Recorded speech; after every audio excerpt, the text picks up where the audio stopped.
सिंध समेत सॼे मुल्क में कश्मीर सां ॿधीअ जो ॾिहाड़ो मल्हाए पियो वञे। कश्मीरियुनि सां ॿधी जा इज़हार लाइ 1 मिंट जी ख़ामोशी, सायरन वॼाए विया। शहर शहर में जलसा, जुलूस, रैलियूं, सेमिनार ऐं कॉन्फ्रेंसूं।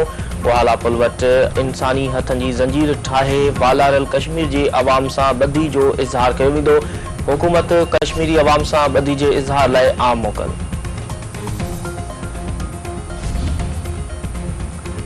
वज़ीर आज़म शहबाज शरीफ़ 1 ॾींहं जे दौरे ते आज़ाद कश्मीर रवानो। वज़ीर आज़म शहबाज शरीफ़ आज़ाद कश्मीर कानून साज़ असम्बलीअ खे ख़िताब कंदो। वज़ीर आज़म आल पार्टी ज़ुरियत कॉन्फ्रेंस जे अॻुवान सां मुलाक़ात बि कंदो।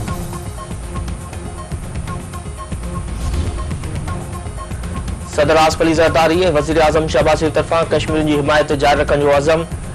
सदर आसिफ अली ज़रदारी जो चवणु आहे त वालारल कश्मीर में इंसानी हक़नि जी सूरतहाल संगीन आहे। भारत कश्मीरी अवाम खे रियासती ज़ुल्म ऐं दहशत जो निशानो बणाए पियो। हू कश्मीर जी अख़लाक़ी, सफ़ारती ऐं सियासी हिमायत जारी रखंदा। वज़ीर आज़म शहबाज शरीफ़ जो चवणु आहे त ख़ुद इरादियत आलमी कानून जो हिकु बुनियादी उसूल आहे। कश्मीरी ख़ौफ़ ऐं दहशत जे माहौल में जीअनि पिया। पुराणे तकरार खे वधीक ड्रेग नथी ॾेई सघिजे। आलमी बिरादरी खे भारत ते ज़ोर भरणु घुरिजे त कश्मीरी अवाम खे आज़ादाना तौर पंहिंजे मुस्तक़बिल जो फ़ैसिलो करण जी इजाज़त ॾिए।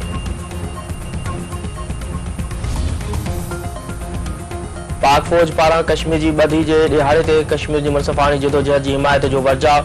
ISPR जो चवणु आहे त पाक फ़ौज पाकिस्तान जी सलामती जे हिफ़्ज़ लाइ हर वक़्तु तयारु आहे। कश्मीरी भाइरनि सां कुल्हे में मिलाए बीठल आहिनि।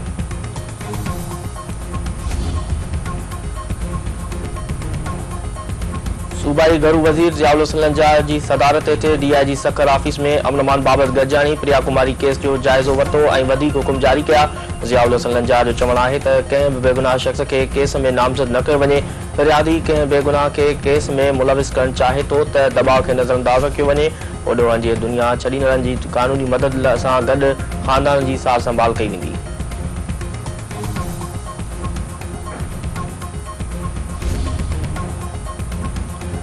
इस्माइली कम्युनिटी जो 49 रूहानी पेशवा प्रिंस करीम आगा खान लाडाणो करे वियो।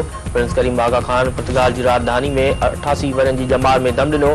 रवायतुनि तहत सदस्य जानशीन यानी इस्माइली कम्युनिटी जे 50 हाज़िर इमाम खे नामज़द कयो वियो आहे। पधराई मूजिबि जानशीन जी नामज़दगी प्रिंस करीम आगा खान पंहिंजी वसियत में कई हुई। अमरीका गज़ा जी पटी ते ॾिघे अरसे ताईं कब्ज़े जो ऐलान करे छॾियो। अमरीकी सदर डोनाल्ड ट्रंप चयो आहे त अमरीका गज़ा जी पटी ते कब्ज़ो कंदो। फ़लस्तीनियुनि लाइ मंसूबे तहत हू उर्दन ऐं मिस्र में एराज़ी फ़राहम कंदा। ओभर विच जे ॿियनि अॻुवाननि सां पिणु ॻाल्हि ॿोल थी।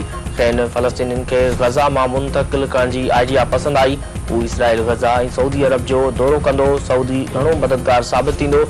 ईरान सां डील करणु पसंदि कंदो। ईरान वटि जोहरी हथियार आहिनि त उहो उन जी बदकिस्मतियूं सबबु हूंदो।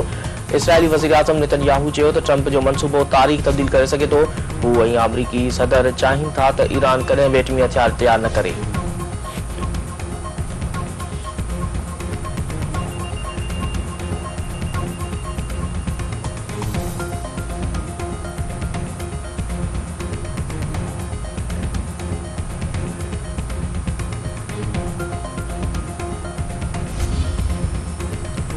फ़लस्तीनी रियासत जे क़याम खां सवाइ इसराइल सां लाॻापा क़ाइमु न कया वेंदा। फ़लस्तीनी रियासत जे क़याम बाबति सऊदी अरब जो मौक़िफ़ मज़बूत ऐं लाज़वाल आहे। सऊदी वली अहद जे मौक़िफ़ खुलियल ऐं वाज़िह अंदाज़ में तस्दीक़ कनि था। सऊदी अरब जे मौक़िफ़ जी कंहिं बि हालतुनि में कंहिं तशरीह जी इजाज़त नाहे। सऊदी परॾेही वज़ार जो अमरीकी सदर डोनाल्ड ट्रंप जे बयान ते रद्दअमल।